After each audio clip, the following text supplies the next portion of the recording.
السلام عليكم ورحمة الله وبركاته.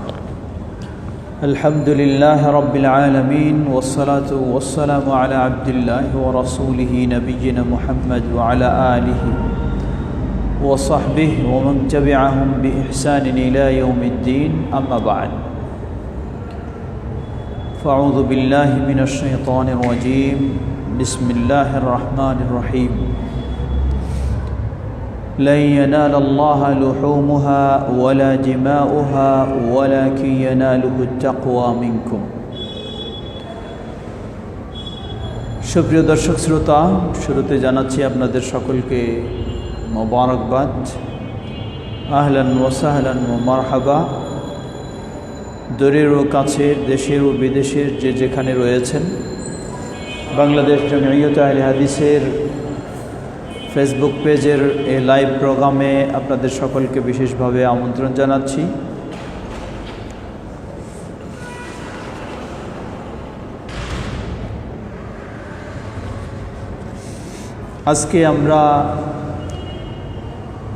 আজকে আমাদের পর্ব হচ্ছে কোরবানি বিষয়ক প্রশ্ন উত্তর। বেশ কিছু লিখিত প্রশ্ন আমাদের কাছে পৌঁছেছে।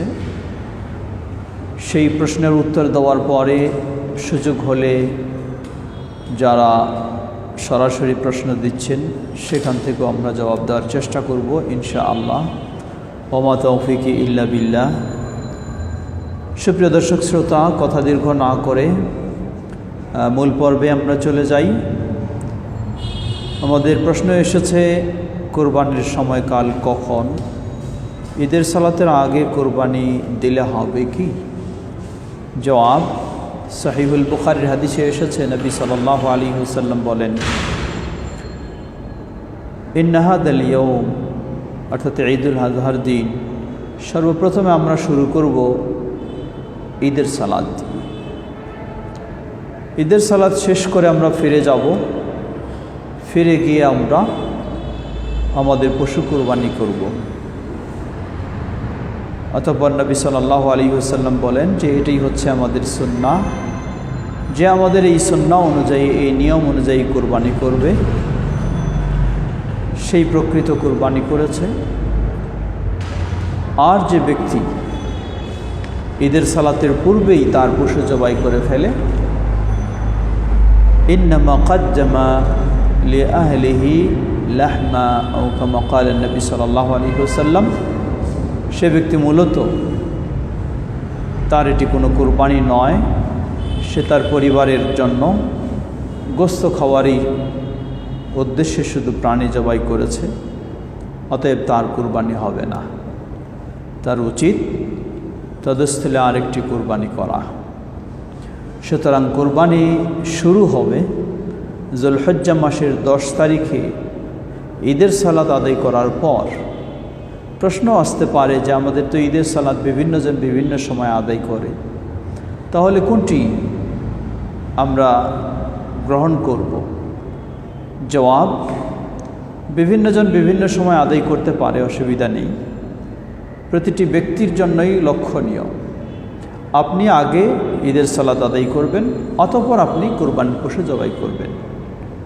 অন্যজনের ঈদের সালাত হয়ে গেছে, তাই আপনার কোরবানি পশু জবাই করার সুযোগ হয়ে গেছে এমনটা নয়। যিনি কোরবানি দেবেন তাকে আগে ঈদের সালাত আদায় করতে হবে, অতঃপর কোরবানির পশু তিনি জবাই করবেন।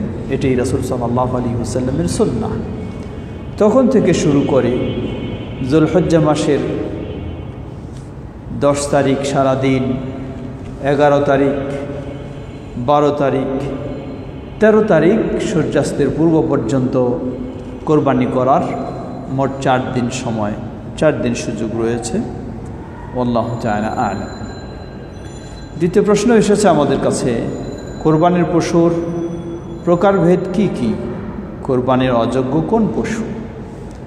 আমরা বলবো আলহামদুলিল্লাহ, এটি কোনো জটিল প্রশ্ন নয়। আমরা সেই 1400 বছর থেকে কোরবানি করে আসছি।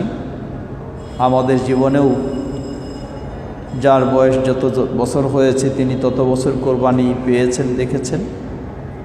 কোরবানির পশু বয়সের দিক রয়েছে, এবং শারীরিক খুঁতমুক্ত, ত্রুটিমুক্ত ও সুস্থতার বিষয় রয়েছে। বয়সের দিক থেকে ছাগল 1 বছর পূর্ণ হয়ে 2য় বছর পদার্পণ করলেই ছাগল, ভেড়া, দুম্বা। গরু 2 বছর পূর্ণ হয়ে 3য় বছর পদার্পণ করলে ওট, 5 বছর পূর্ণ হয়ে 6ষ্ঠ বছরে পদার্পণ করলে, অথবা তার প্রাথমিক দাঁতগুলি উঠে গিয়ে নতুন দাঁত আসলে সেটি কুরবানির জন্য উপযুক্ত হবে ইনশাআল্লাহ, বয়সের দিক থেকে। অপর দিক থেকে পশু যেন ল্যাংড়া না হয়, যেন কান কাটা না হয় এবং এমন রুগ্ন না হয় যে জবাই করার স্থানে পর্যন্ত যেতে পারছে না, তাহলে সেই পশু কুরবানি বৈধ হবে না। এই ত্রুটিগুলি মুক্ত হতে হবে। শিংয়ের ক্ষেত্রে শিংয়ের উপরের খোসটা যদি ভেঙে যায় তাতে অসুবিধা নেই, কারণ শিং ভাঙা সংক্রান্ত যে হাদিসগুলি, শেখ আলবানী রাহিমাহুল্লাহ বলছেন এই বিষয়ে হাদিসগুলি সহিহ প্রমাণিত হয়নি। আল্লাহু তাআলা আ'লাম।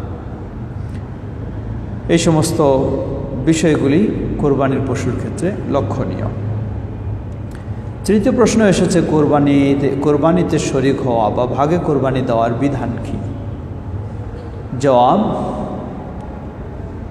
আল্লাহ রাসূল সাল্লাল্লাহু আলাইহি ওয়াসাল্লাম তিনি কোরবানি করেছেন, সাহাবায়ে কেরামগণ কোরবানি করেছেন,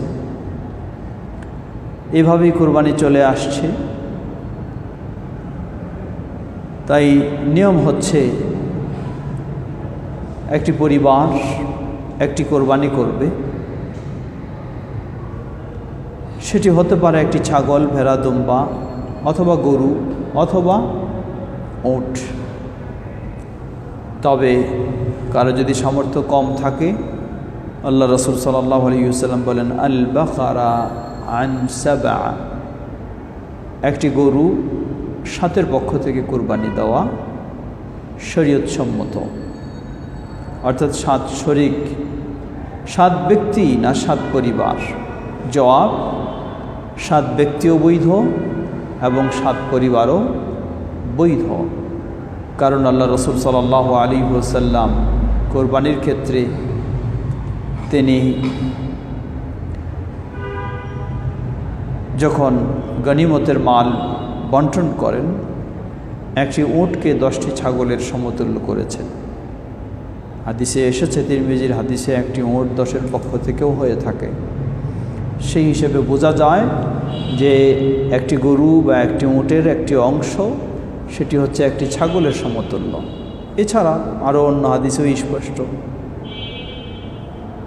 যারা হজে যান সে হজের কোরবানিতে, যদিও এটি বাৎসরিক ঈদুল আজহার কোরবানি নয়, এটি হচ্ছে হজের কাজের কোরবানি, সেখানে একটি ছাগল দিতে হয় অথবা 1/7 এর মানে 1/7 হলো একটি ছাগলের সমতুল্য। একটি ছাগল যেমন এক ব্যক্তির পক্ষ থেকে হয়, আবার এক পরিবারের পক্ষ থেকে হয়, ঠিক তেমনইভাবে একটি গরুর 1/7 এক ব্যক্তির পক্ষ থেকেও বৈধ, এক পরিবারে যতজন মানুষ থাকুক ততজনের পক্ষ থেকেও বৈধ হবে। আল্লাহু তাআলা আ'লাম। সুতরাং আমরা বলবো, যাদের সামর্থ্য কম তারা এই ধরনের শরীকি কুরবানি দিতে পারবেন, কোনো অসুবিধা নেই। যারা এটিকে সফরের জন্য সীমাবদ্ধ বলে এবং মুকিম অবস্থায় বৈধ নয় বলেন, তারা এটি চরম অন্যায় করেছেন।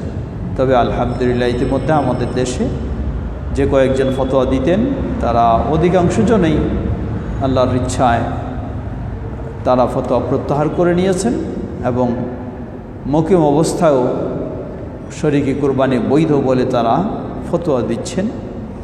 সুতরাং এই বিষয়টি নিয়ে কখনো বাড়াবাড়ি করা উচিত নয়। আল্লাহু তাআলা আ'লাম। প্রশ্ন এসেছে, কুরবানি করার পদ্ধতি জানাবেন এবং পশু জবাকালীন বিশেষ দোয়া আছে কি? কুরবানি করার পদ্ধতি, কুরবানি কেন্দ্রিক বেশ কিছু সামাজিক কুসংস্কার ও ত্রুটি রয়েছে। যেমন কোরবানির পশুকে গোসল করাতেই হবে, এই ধরনের মনে করা। যদি নোংরা হয়ে থাকে সেটি গোসল করা, পরিষ্কার করে নেবে, এটি ভিন্ন বিষয়। কিন্তু ঈদের দিন মানুষেরা গোসল করে ঈদের সালাতে যাবে, আবার কোরবানি পশুকেও গোসল করাইতে হবে, এমন ধারণা রাখা ঠিক নয়। অনুরূপভাবে সেটাকে মালা পরায় বা আরও কিছু বিভিন্ন রকমের সাজ সরঞ্জামে দিয়ে রেডি করে রাখা, এমনটাও উচিত নয়, এগুলি বাড়াবাড়ি। কোরবানি জবাই করার সময় যদি শরীকি কোরবানি হয়ে থাকে, সকলের নামগুলি কাগজে লিপিবদ্ধ করে সেগুলি পাঠ করে তারপর জবাই করা, এমনটা উচিত নয়। বরং যাদের পক্ষ থেকে কোরবানি পশু করা হয়েছে, সেই ক্রয় করা হয়েছে এই নিয়ত, এটি যথেষ্ট। আর জবাইয়ের সময় বিসমিল্লাহ আল্লাহু আকবার, এটি হলো কমন দোয়া, যা থাকতেই হবে, বলতেই হবে, না হলে সেটি বৈধ হবে না। আর যদি ব্যক্তি কোরবানি যিনি নিজে করবেন তিনি বলেন আল্লাহুম্মা তাকাব্বাল হাদা মিন্নি ওয়া মিন আহলি বাইতি, হে আল্লাহ এটি আমার পক্ষ থেকে এবং আমার পরিবারের সদস্যদের পক্ষ থেকে কবুল করুন। অতঃপর বিসমিল্লাহ আল্লাহু আকবার বলে জবাই করবেন, অসুবিধা নেই, সেটি বলা যেতে পারে, আল্লাহু তাআলা আ'লাম, বা উত্তম সেটি। আর অনেকজনের পক্ষ থেকে হলে মনে মনে নিয়ত করাটাই যথেষ্ট, বিসমিল্লাহ আল্লাহু আকবার বলে কোরবানি করবে, যথেষ্ট হবে। প্রশ্ন এসেছে কোরবানির সাথে আকিকা দেওয়া কতটুকু শরিয়া সম্মত? জবাব, আকিকা ভিন্ন বিষয়, কোরবানি ভিন্ন বিষয়। একটি গরুতে আমরা বলেছি 7 শরিক পর্যন্ত অংশগ্রহণ করা যাবে। এর অর্থ এই নয় 7 শরিক, কিছু শরিক হবে কোরবানির, কিছু শরিক হবে আকিকার, এমনটি কখনো নবী সাল্লাল্লাহু আলাইহি ওয়াসাল্লাম ও সাহাবায়ে কেরামদের থেকে প্রমাণিত নয়। বরং গরু আকিকার প্রাণী নয়, ওটও আকিকার প্রাণী নয়। আকিকার প্রাণী হচ্ছে ছাগল, ভেড়া, দুম্বা, এগুলি হচ্ছে আকিকার প্রাণী। ছেলের জন্য 2টি, মেয়ের জন্য 1টি। যদি কোরবানির দিনে কারো আকিকার 7ম দিন হয়ে যায়, সন্তানের জন্মের 7ম দিন হয়ে যায়, সেদিন কোরবানি আকিকা দেবে, কোনো অসুবিধা নেই। কিন্তু আকিকা ভিন্ন প্রাণী, কোরবানি ভিন্ন প্রাণী, দুটো একসাথে নয়। বিশেষ করে এক গরুর মধ্যে এই অংশগুলি এইভাবে বন্টন করে নেওয়া, সেটি আরও কখনো শরীয়তসম্মত নয়। আল্লাহু তাআলা আ'লাম। প্রশ্ন এসেছে কোরবানির গোশত বন্টনের শরঈ নিয়ম কি? আমাদের সমাজে প্রচলিত রয়েছে কোরবানির গোশত বন্টনের ক্ষেত্রে 3 ভাগ করতে হয়। 1 ভাগ নিজে খায়, 1 ভাগ আত্মীয় স্বজন প্রতিবেশী, আর 1 ভাগ দরিদ্র ফকির মিসকিনের। আমরা বলবো যদি কেউ এই ভাগ করে থাকে আলহামদুলিল্লাহ, কোনো অসুবিধা নেই। কিন্তু ইসলাম আপনাকে অপরিহার্য করে দেয়নি যে হুবহু পাল্লা দিয়ে মাপ করে এভাবে 3 ভাগ করতে হবে, এমনটি ইসলামের নির্দেশ নয়। আল্লাহ সুবহানাহু ওয়া তাআলা কোরআনুল কারীমে বলেন ফাকুলু মিনহা ওয়া আতি'মুল বাঈসা ওয়াল ফাকির, তোমরা খাও এবং দুস্থ, ফকির, মিসকিন তাদেরকে খাওয়াও।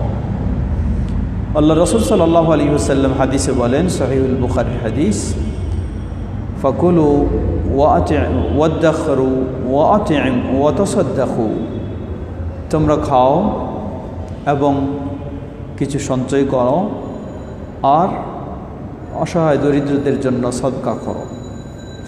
কোরআন এবং সুন্নাহর নির্দেশনা থেকে বোঝা যায় তাহলে 3 ধরনের মানুষের কোরবানির পশুতে, কোরবানির গোশতে অধিকার রয়েছে।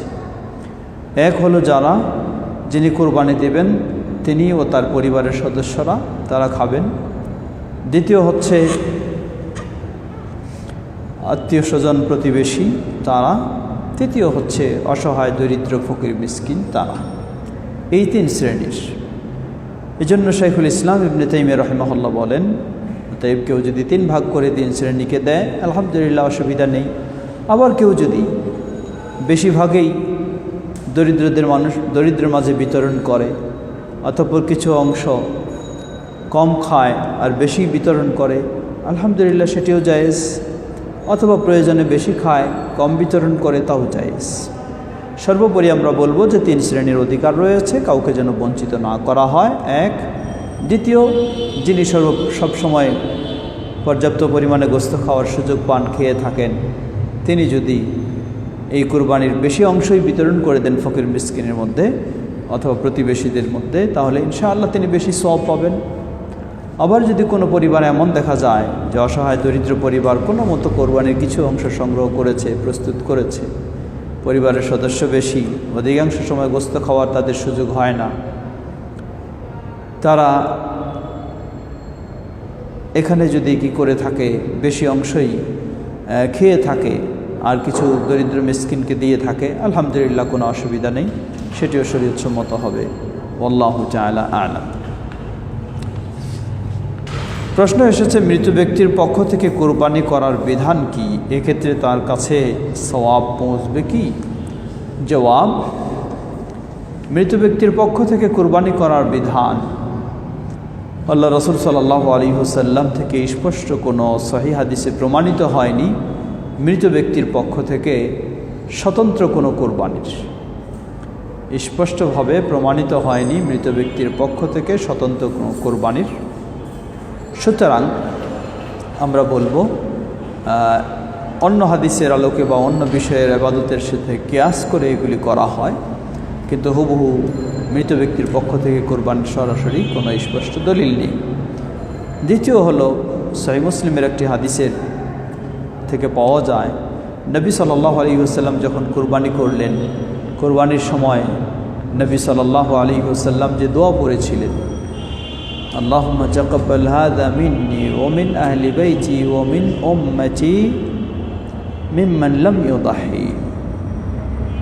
নবী সাল্লাল্লাহু আলাইহি ওয়াসাল্লাম বলছিলেন, হে আল্লাহ, এটি আমার পক্ষ থেকে, আমার পরিবারের পক্ষ থেকে এবং আমার উম্মতের মধ্যে যারা কোরবানি করেনি তাদের পক্ষ থেকে কবুল করো।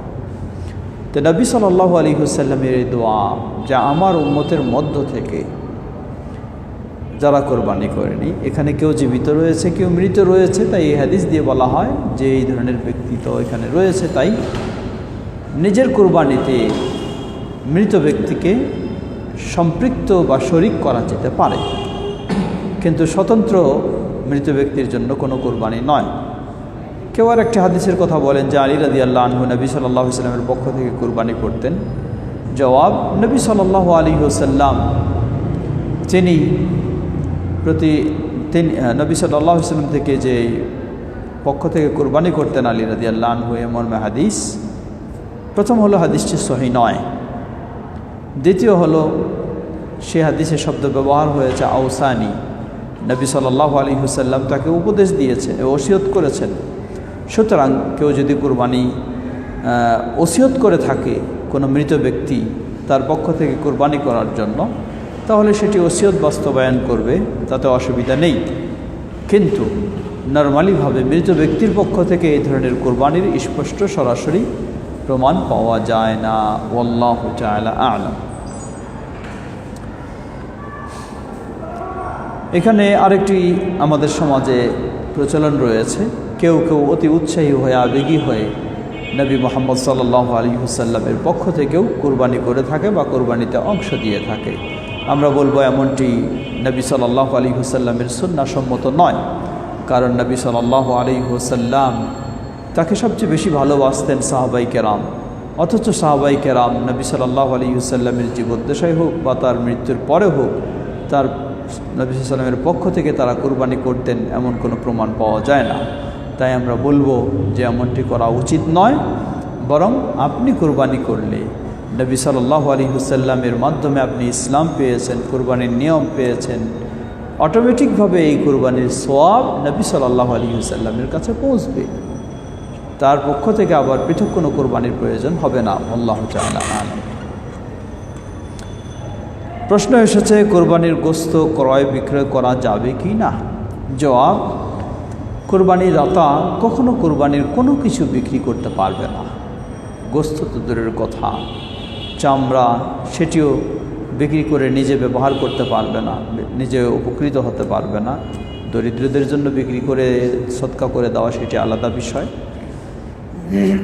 কিন্তু বিক্রি করে তিনি পয়সা গ্রহণ করতে পারবেন না। অনুরূপভাবে পশুর হাড় এবং পশুর চর্বি বা আরও কিছু আমাদের দেখা যায় অনেক সময়, বিশেষ করে শহরের মধ্যে পাওয়া যায় যে ফেরিওয়ালারা চর্বি কিনে। এই চর্বি কেনার সময় আপনি যদি আপনার কোরবানির পশুর চর্বিগুলি বিক্রি করেন, তাহলে আপনি ক্ষতিগ্রস্ত হবেন, আপনার কোরবানি নষ্ট হয়ে যেতে পারে। অতএব কোরবানির কোনো অংশ বিক্রি করা বৈধ নয়। এখানে বিক্রির আরেকটি দিক রয়েছে, সেটি হচ্ছে কোরবানি জবাই করার সময় যেই ইমাম সাহেব বা মুয়াজ্জিন সাহেব বা আলেমকে দিয়ে কোরবানি অনেক সময় জবাই করে নেয়, জবাইয়ের বিনিময় হিসাবে কোরবানির পশুর মাথাটা বা কাল্লাটা তাকে দেওয়া হয়। অনুরূপভাবে যারা কোরবানির পশুর গোস্তগুলি কেটে দেয়, প্রস্তুত করে দেয়, তাদেরকে কি করা হয়, সেই কোরবানির গোস্ত থেকে পারিশ্রমিক হিসাবে, বিনিময় হিসাবে তাদেরকে দেওয়া হয়। এটি কখনো উচিত নয়, এটি সম্পূর্ণ এটিও অন্যায়। কারণ আল্লাহ রসুল সাল্লাল্লাহু আলাইহি ওয়াসাল্লাম কসাইকে বিনিময় হিসাবে কোরবানির পশুর গোস্ত দিতে কঠিনভাবে নিষেধ করেছেন। অতএব এই নিষেধাজ্ঞা লঙ্ঘন করলে তার কোরবানি ক্ষতিগ্রস্ত বা কোরবানি নষ্ট হয়ে যেতে পারে, এটি যেন পশু গোস্ত বিক্রি করার পর্যায়ে চলে যায়। অতএব যিনি জবাই করবেন তাকে আপনি আলাদা পারিশ্রমিক দেবেন, গোস্ত বা কোরবানির পশুর কোনো অংশ বাদ দিয়ে। যারা কোরবানির পশুটিকে প্রস্তুত করে দেবেন কেটে কুটে, তাদেরকে আপনি আলাদা পারিশ্রমিক দেবেন, কিন্তু কখনও কোরবানির পশু থেকে সামান্য কিছু তাদেরকে বিনিময় বা পারিশ্রমিক হিসাবে দিতে পারবেন না। আলাদা পারিশ্রমিক দেওয়ার পর আপনি যদি খাওয়ার জন্য কিছু দেন তাতে কোনো অসুবিধা নেই, হাদিয়া হিসাবে বা সদকা হিসাবে এতে তো অসুবিধা নেই, কিন্তু পারিশ্রমিক হিসাবে কখনো দেওয়া বৈধ হবে না। আল্লাহ তাআলা প্রশ্ন করেছেন, কোরবানির পশু জবা করা কিংবা মাংস কাটা ও প্রসেস করার জন্য পারিশ্রমিক দেওয়া সম্পর্কে বলবেন।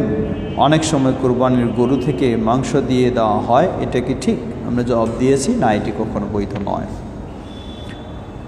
এরপরে প্রশ্ন করেছেন, কোরবানির মাংস সংরক্ষণ করার হুকুম কি? জবাব, কোরবানির মাংস সংরক্ষণ, যেটি আমরা হাদিস বলেছি, সহিহুল বুখারীর হাদিস, আল্লাহ রাসূল সাল্লাল্লাহু আলাইহি ওয়াসাল্লাম বলেন, কুলু ওয়াদ্দাখারু ওয়াতাসাদ্দাকু, তোমরা খাও এবং সঞ্চয় করে রাখো আর সাদাকা করো, দান করে দাও। তাহলে এই হাদিস বলে দিচ্ছে, যদিও প্রাথমিক নিষেধাজ্ঞা ছিল 3 দিনের বেশি রাখা নিষিদ্ধ ছিল, কিন্তু পরবর্তীতে বিষয়টি অনুমোদন আল্লাহ রাসূল সাল্লাম দিয়েছেন।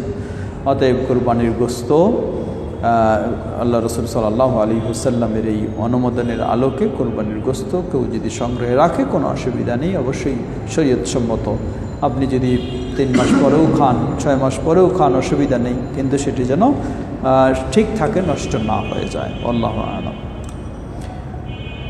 প্রশ্ন করেছেন, কোরবানি করা ফরজ, ওয়াজিব নাকি সুন্নাত?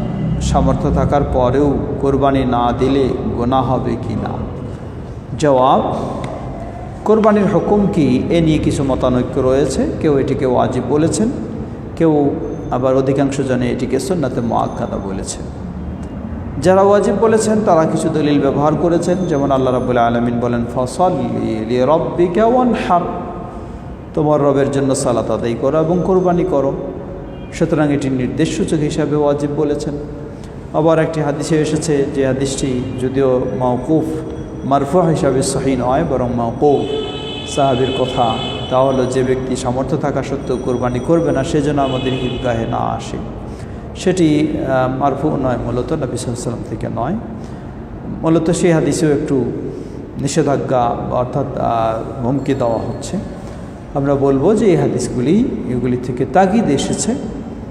নবী সাল্লাল্লাহু আলাইহি ওয়াসাল্লাম তিনি মদিনার পরিবেশে প্রতি বছরই তিনি কুরবানি করেছেন সামর্থ্য অনুযায়ী, আর সাহাবায়ে কেরামগণও সামর্থ্যবানরা করেছেন।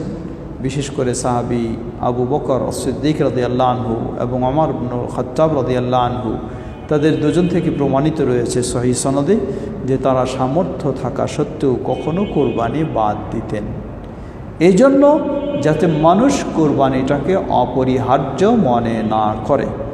তাহলে সেগুলি থেকে বোঝা যায় এটি হলো সুন্নাতে মুআক্কাদা। তাই এটিকে কখনো অবহেলাবশত বর্জন করা উচিত নয়, কারণ অবহেলাবশত বর্জন করা উচিত নয়। কারণ এই কুরবানিতে যিনি কুরবানি দিবেন তার অধিকার রয়েছে, তার পরিবারের সদস্যদের অধিকার রয়েছে, প্রতিবেশীদের অধিকার রয়েছে, আত্মীয় স্বজনের অধিকার রয়েছে, এমনকি ফকির মিসকিনেরও অধিকার রয়েছে। সুতরাং কোরবানি সামর্থ্য থাকলেই এটি কখনো অবহেলাবশত বর্জন করা উচিত নয়। আল্লাহু তাআলা আ'লাম।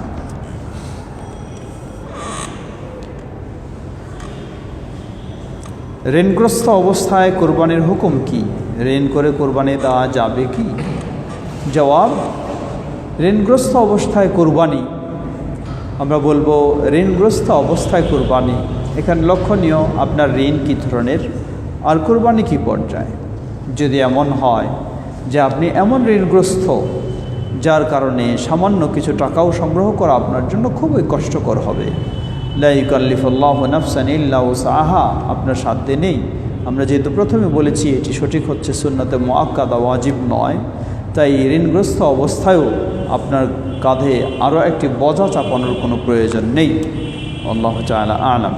দ্বিতীয়, যদি এমন হয় কোনো ব্যক্তি ঋণগ্রস্ত ঠিকই, কিন্তু তিনি পর্যায়ক্রমে তার ঋণ পরিশোধ করবেন, আর এই ঋণ পরিশোধ করার পর্যায়ক্রমে একদিকে তিনি ঋণ পরিশোধ করবেন, এতে ধরে নেন হয়তো 15-20 হাজার টাকা দিয়ে যদি তিনি একটা ছাগল কিনেও কুরবানি দেন, সেটা তার জন্য কোনো বড় কঠিন বিষয় নয়। যদি এমনটি হয়ে থাকে তাহলে এটি তার সামর্থ্য অনুযায়ী, তার অবস্থা অনুযায়ী ইনশাআল্লাহ অসুবিধা হবে না। আল্লাহু তাআলা আ'লাম। ঠিক অনুরূপভাবে কিন্তু ঋণগ্রস্ত হলে, কষ্ট হলে তাকে কোরবানি দিতেই হবে এমনটা আমরা বলবো না।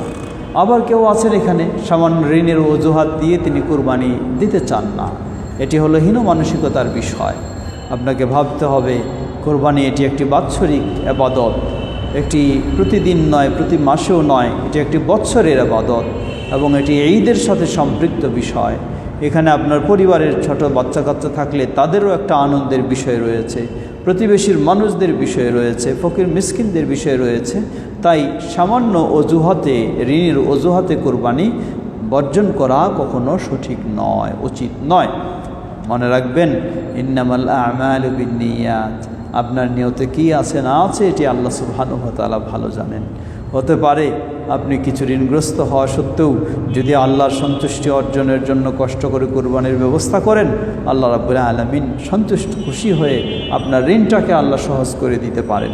আবার এমনও হতে পারে আপনি তেমন ঋণগ্রস্ত নয়, কিন্তু ঋণের অজুহাতে আপনি কুরবানি বাদ দিতে চাচ্ছেন, হতে পারে আল্লাহ আপনার ঋণটাকে এজন্য আরও জটিলও করে দিতে পারেন। অতএব আল্লাহর সন্তুষ্টি অর্জনের জন্য আমাদের চেষ্টা করা উচিত। আল্লাহু আ'লাম। প্রশ্ন এসেছে, কোরবানির পশু মারা গেলে বা চুরি হয়ে গেলে করণীয় কী? জবাব, কোরবানির পশু মারা গেলে বা চুরি হলে করণীয় কী? করণীয়, আপনার যদি সামর্থ্য থাকে তাহলে আপনি আরেকটি পশু সংগ্রহ করে কোরবানি দিবেন। আর যদি সামর্থ্য না থাকে, লা ইউকাল্লিফুল্লাহু নাফসান ইল্লা উসআহা, সাধ্যের বাইরে তো কিছুই নেই। প্রশ্ন করেছেন, আমাদের নবী সাল্লাল্লাহু আলাইহি ওয়াসাল্লামের পক্ষ থেকে কোরবানি দেওয়া যাবে কি? জবাব, আমরা আগে জবাব দিয়েছি, বলেছি যে সমাজে একটি কুসংস্কার রয়েছে, কেউ কেউ অতি উৎসাহী হয়ে অতি ভক্ত প্রদর্শন করে নবী সাল্লাল্লাহু আলাইহি ওয়াসাল্লামের পক্ষ থেকে কোরবানি দিয়ে থাকে। এমনটি নবী সাল্লাল্লাহু আলাইহি ওয়াসাল্লামের প্রিয় সাহাবী যারা সবচেয়ে বেশি ভালোবাসতেন, সবচেয়ে বেশি অনুসরণ করতেন, তাদের পক্ষ থেকেও প্রমাণিত হয়নি এবং তিনিও কোনো এই ধরনের উৎসাহ দেননি। সুতরাং এমন কাজটি করা উচিত নয়। আল্লাহু তাআলা আ'লাম। প্রশ্ন এসেছে, কোরবানির পশু না দেখে অনলাইনে ক্রয় করা যাবে কি না? সেক্ষেত্রে বিক্রেতা কোম্পানি গরু জবাই করে প্রসেসিং করে গরু গোস্ত বাসায় দিয়ে গেলে কোরবানি হবে কি? জবাব, এই প্রশ্নে কয়েকটি অংশ। প্রথম হলো অনলাইনে গরু না দেখে ক্রয় করা। ইসলামে নিয়ম হচ্ছে সেই সমস্ত বেচাকেনা ইসলামে নিষিদ্ধ যেগুলিতে ধোঁকার আশঙ্কা থাকে, ধোঁকার সম্ভাবনা থাকে। তো একটা গরু আপনি ক্রয় করবেন কোরবানির জন্য, বিশেষ করে নরমাল সাধারণ গোস্ত খাওয়ার গরু আর কোরবানির গরু দুটোর মধ্যে পার্থক্য রয়েছে। গোস্ত খাওয়ার গরু, সেটার যদি একটা পা ভাঙাও হয় কোনো অসুবিধা নেই। গোস্ত খাওয়ার গরু, তার যদি কান কাটাও হয় কোনো অসুবিধা নেই। কিন্তু কোরবানির প্রাণী হতে হলে তা পা ভাঙা হলে চলবে না, কান কাটা হলে চলবে না, চোখ নষ্ট হয়ে গেলে চলবে না। সেজন্য বিশেষভাবে কোরবানির পশুটা আপনাকে এই খুঁতমুক্ত দেখে কিনতে হয়। এখন অনলাইনে কিনবেন, পশু দেখবেন না। আর ব্যবসায়ী মানুষেরা তো হাটে বাজারে গেলেও কত রকমের ধোঁকা দিতে চায়, অফলাইনেই ধোঁকা দিতে চায় কত। আর অনলাইনে আপনি কিনবেন, কত ধোকার শেষ নেই। তাই এমন বিষয় যা ধোকামুক্ত নয় সেই হিসাবে এই ধরনের বেচা কেনা বৈধ হবে না। এটি এক। যদি এমন হয় কাউকে আপনি অনলাইনে অর্ডার দিলেন, তিনি নির্দিষ্ট সময়ের মধ্যে আপনার কাছে সামনে গরু নিয়ে চলে আসলেন, নিয়ে এসে আপনার সামনে জবাই করে বা দেখে সম্মতি দিলে জবাই করে প্রস্তুত করে রেডি করে দিয়ে চলে গেল, আলহামদুলিল্লাহ, যদি এরকম হয় কোনো অসুবিধা নেই। কিন্তু গরুটা জীবনে চোখ দিয়েই আপনি দেখবেন না, খালি আপনারা শোনাবে যে হ্যাঁ হ্যাঁ সব ঠিক আছে, তাহলে এই বেচাকেনাটাই বৈধ হবে না। এটি এক। দ্বিতীয় বিষয় হলো, যেহেতু এটি আবার কোরবানির জন্য নিখুঁত হতে হবে যে সমস্ত, সেগুলি যদি না হয় তাহলে আরেক সমস্যা। তৃতীয় বিষয় হলো জবাই করার বিষয়। এখানে এগুলো ব্যবসায়ীরা জবাই করবে, তারা কতটুকু শরীয়তসম্মত পদ্ধতিতে আল্লাহর নাম নিয়ে জবাই করবে কি না, সেটিও আরেকটি বিষয় রয়েছে। তারপরে হচ্ছে সব কিছু প্রসেসিং করে আপনাকে কেজির দরে গোস্ত দিয়ে যাবে, হয়ে গেল সব কিছু। এই বিষয়টি আসলেই যথাযথ কোরবানির ইবাদত হওয়ার মতো নয়। তাই আমার মনে হয় এমন পর্যায়ে বা এমন সিস্টেম গ্রহণ না করাই উচিত। আল্লাহ রসুল সাল্লাল্লাহু আলাইহি ওয়াসাল্লাম বলেন, দা মা ইয়ারিবুকা ইলা মা লা ইয়ারিবুক, যা তোমাকে সংশয়ে ফেলে তা তুমি বর্জন করে সংশয় মুক্ত হওয়ার চেষ্টা করো। এখানে বহু দিক দিয়ে সংশয়ের বিষয় রয়েছে, তাই এটি বর্জন করাই উচিত। ওয়াল্লাহু তাআলা আ'লাম। আরও কিছু প্রশ্ন এসেছে। যারা কোরবানি দেবেন তারাও যদি নখ চুল কাটা থেকে বিরত থাকে তাহলে তারাও কি সেই সওয়াব পাবে? অর্থাৎ প্রশ্ন করেছেন সেই আলোকে যে এক হাদিসে এসেছে, আল্লাহ রাসূল সাল্লাল্লাহু আলাইহি ওয়াসাল্লাম বলেন, সহিহ মুসলিমের হাদিস, মান আরাদা আন ইউদাহিয়া ওয়া রাআ হিলাল যিল হিজ্জা ফালা ইয়াখুদান্না মিন শা'রিহি ওয়ালা মিন আযফারিহি, যে ব্যক্তি কোরবানি দেওয়ার ইচ্ছা পোষণ করে আর যুলহিজ্জা মাসের চাঁদ দেখে, সে যেন তার নখ চুল কাটা বন্ধ করে। তো এটি হচ্ছে নিষিদ্ধ তার জন্য যিনি কোরবানি দেবেন, সেই ব্যক্তির জন্য শুধু, অন্য কারোর জন্য নয়। যিনি দিবেন না তার জন্য নয়। এটি সহিহ মুসলিমের হাদিস।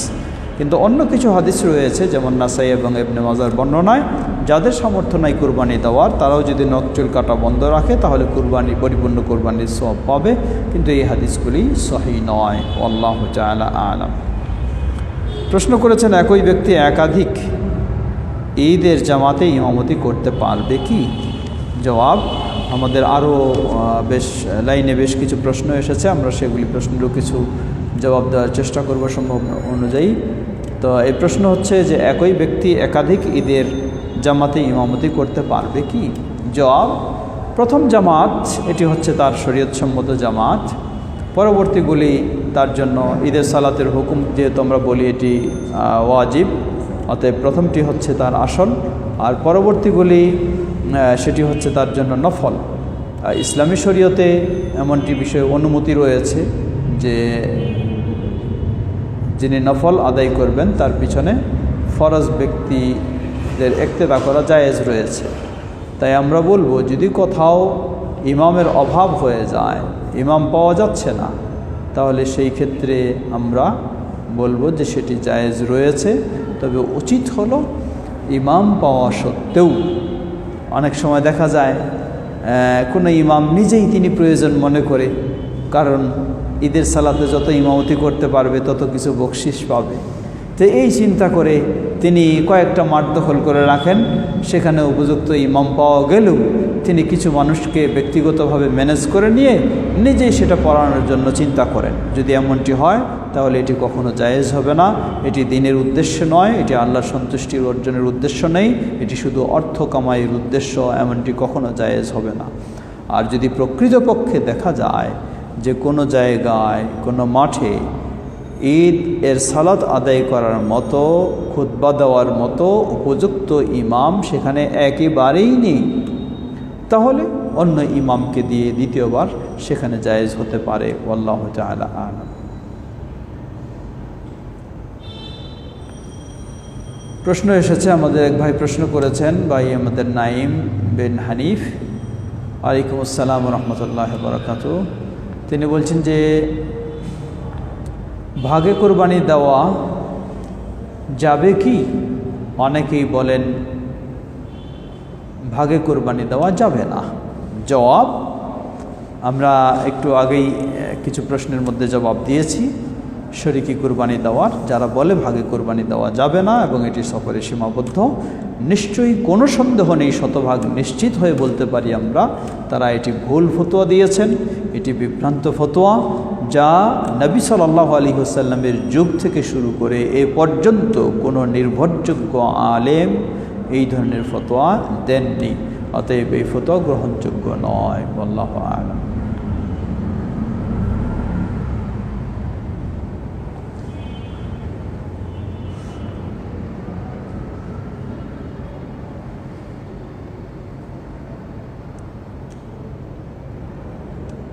আরেক ভাই প্রশ্ন করেছেন,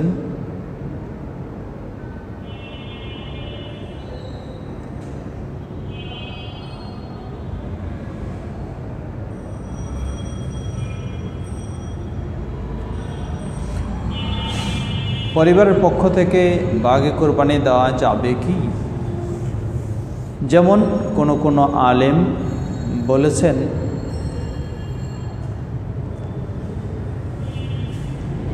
একটু প্রশ্নে অসুবিধা হচ্ছে। একজন প্রশ্ন করেছেন যে 7 ভাগে অনেকে কোরবানি দেয় কিন্তু 4 বা 6 ভাগে দেয় না। 4 ভাগে বা 6 ভাগে কি দেওয়া যাবে? জবাব, দেওয়া যাবে। আমরা মনে করি যে বলে থাকি যে উত্তম যদি 7 ভাগ মেলানো যায় আলহামদুলিল্লাহ, না হলে এর কম ভাগেও সমপরিমাণে ভাগ করে নিয়ে কোরবানি দেওয়া জায়েজ রয়েছে। আল্লাহু তাআলা। প্রশ্ন করেছেন, সন্তানের জন্মের পর 21 দিনে হাসপাতালে চিকিৎসাধীন ছিল, সন্তানের জন্য আকিকা করা হয়নি, শুধু একটি ছাগল জবে করে কিছু এতিমদের একবেলা খাবারের ব্যবস্থা করেছি। এখন সন্তানের বয়স 2 মাস 10 দিন। এখন আমরা আকিকা করতে পারবো কি? জবাব, আল্লাহ রাসূল সাল্লাল্লাহু আলাইহি ওয়াসাল্লামের সিদ্ধান্ত অনুযায়ী সুন্নাহ হলো 7ম দিনে আকিকা দেওয়া। যদি কেউ 7ম দিনে কোনো কারণে দিতে না পারে, অজ্ঞতার কারণে হোক বা কোনো বিশেষ সমস্যার কারণে হোক, তাহলে 21, 14 বা 21 দিনের কথা যেগুলি বলা হয় সেগুলির হাদিসটি নির্ভরযোগ্য নয়। আমরা বলবো যিনি 7ম দিনে দিতে পারেননি, তার যখনই সুযোগ হবে তখনই তিনি আকিকা দিয়ে ফেলবেন। অন্য একটি হাদিস এসেছে, আক্কান নবী সাল্লাল্লাহু আলাইহি ওয়াসাল্লাম আন নাফসি বা'দা মা বুইসা আও কামা ক্বাল। নবী সাল্লাল্লাহু আলাইহি ওয়াসাল্লাম নবুয়ত লাভের পরে তিনি তার নিজের পক্ষ থেকে আকিকা দিয়েছেন। এই হাদিসটি পৃথকভাবে ভিন্ন ভিন্ন জায়গায় সনদে দুর্বল, কিন্তু শেখ আলবানী রাহিমাহুল্লাহ সিলসিলা সহিহায় হাদিসটি নিয়ে এসেছেন, সহিহ হিসাবে তিনি হুকুম দিয়েছেন। অতএব আমরা বলবো যে 2 মাস 3 মাস নয়, এমনকি প্রাপ্তবয়স্ক হলেও, এমনকি নিজের হলেও এই হাদিস থেকে বোঝা যায় আকিকা দেওয়া বৈধ হবে। আল্লাহু তাআলা আ'লাম। প্রশ্ন করেছেন আরেক ভাই আমাদের, ওয়ালাইকুম আসসালাম রহমতুল্লাহ, যাদের সামর্থ্য নাই তারা কোরবানির পশু কিনলে তা যদি হারায় যায় বা মারা যায়, তাদেরকে নাকি 2টা কোরবানি দিতে হবে? কথাটা সত্য? জবাব, প্রশ্ন করেছেন যাদের সামর্থ্য নাই তারা কোরবানি পশু কিনলে তা যদি হারায় যায় বা মারা যায়, তাদেরকে নাকি 2টা কোরবানি দিতে হবে। কথাটা কি সত্য? জবাব, এটা মনে হয় মানুষ কেউ তাদেরকে একটু শাসানোর জন্য বলে থাকে। কেউ যদি বলেছে যে তার সামর্থ্যই ছিল না, জোর করে সে কেন নিজের উপর একটা দায়িত্ব চাপাতে গেল, যেহেতু নিজের উপর দায়িত্ব চাপাতে গেছে, আবার সেটা হারিয়ে গেছে বা মারা গেছে, এখন তারে 2টা কোরবানি দিতে হবে। এই কথাগুলি কখনো নির্ভরযোগ্য, সঠিক নয়। যার সামর্থ্য রয়েছে তার কোরবানির পশু যদি হারিয়ে যায়, অতঃপর যদি আবার কেনার তার সামর্থ্য না থাকে, তার কোনো অসুবিধা যদি না হয়, তাহলে যার সামর্থ্যই নাই, কোনোভাবে আল্লাহর সন্তুষ্টির জন্য সংগ্রহ করেছে, এরপর সেটি হারিয়ে গেছে বা মারা গেছে, তাহলে করার কিছু নেই। প্রশ্ন করেছেন মৃত ব্যক্তির নামে কি কুরবানি হবে?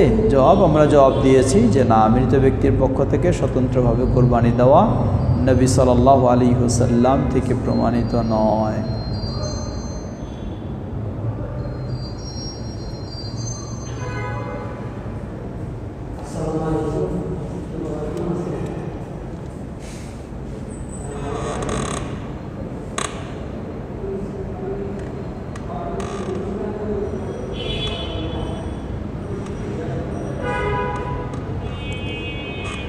আরেক প্রশ্ন করেছেন 7 ভাগে কি কুরবানি দেওয়া যাবে? জবাব আমরা দিয়েছি, ভাগে কুরবানির বিষয়ে একই জবাব সেগুলি।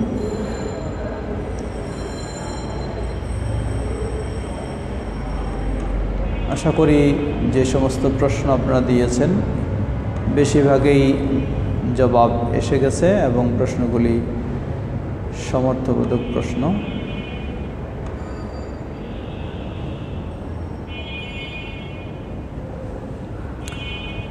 যদি কারো ছেলে সন্তান হয়, সামর্থ্য নেই দুটি আকিকা করার, তাহলে কি সে একটি পশু জবে করতে পারে? জবাব, আল্লাহ রাসূল সাল্লাল্লাহু আলাইহি ওয়াসাল্লাম বলেন, ওয়ানিল গোলামি শাতান, ছেলে হলে দুটি আর মেয়ে হলে একটি, এটাই হলো সাধারণ নিয়ম।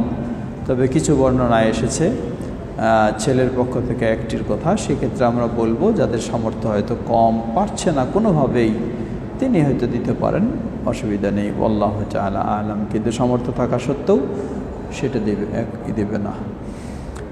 প্রশ্ন করেছেন জিলহজ মাসের চাঁদ দেখার পর কি তাকবীর দিব? জবাব, জিলহজ মাসের চাঁদ দেখার পর থেকে শুরু করে 13 তারিখ পর্যন্ত তাকবীর, যেটা ঈদের দিন বলা হয়, আল্লাহু আকবার, আল্লাহু আকবার, লা ইলাহা ইল্লাল্লাহ, আল্লাহু আকবার, আল্লাহু আকবার, ওয়ালিল্লাহিল হামদ। আবার কোনো বর্ণনায় এসেছে প্রথমে 3 বার আল্লাহু আকবার, আল্লাহু আকবার, আল্লাহু আকবার, লা ইলাহা ইল্লাল্লাহ, আল্লাহু আকবার, আল্লাহু আকবার, ওয়ালিল্লাহিল হামদ। দুটোই সহিহ, অতএব দুইভাবেই দিতে পারে, কোনো অসুবিধা নেই। আল্লাহু তাআলা আলাম। এসি বন্ধ করে দেন।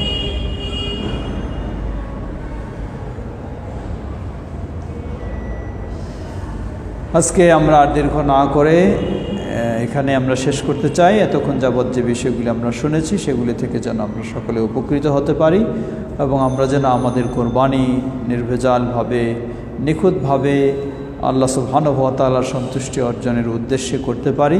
আল্লাহ আমাদের সবাইকে সে তৌফিক দান করুন। ওয়া আখিরু দাওয়ানা আলহামদুলিল্লাহি রাব্বিল আলামিন। وصلى الله تعالى على نبينا محمد وعلى آله وصحبه أجمعين. سبحانك اللهم وبحمدك أشهد أن لا إله إلا أنت أستغفرك وأتوب إليك. والسلام عليكم ورحمة الله وبركاته.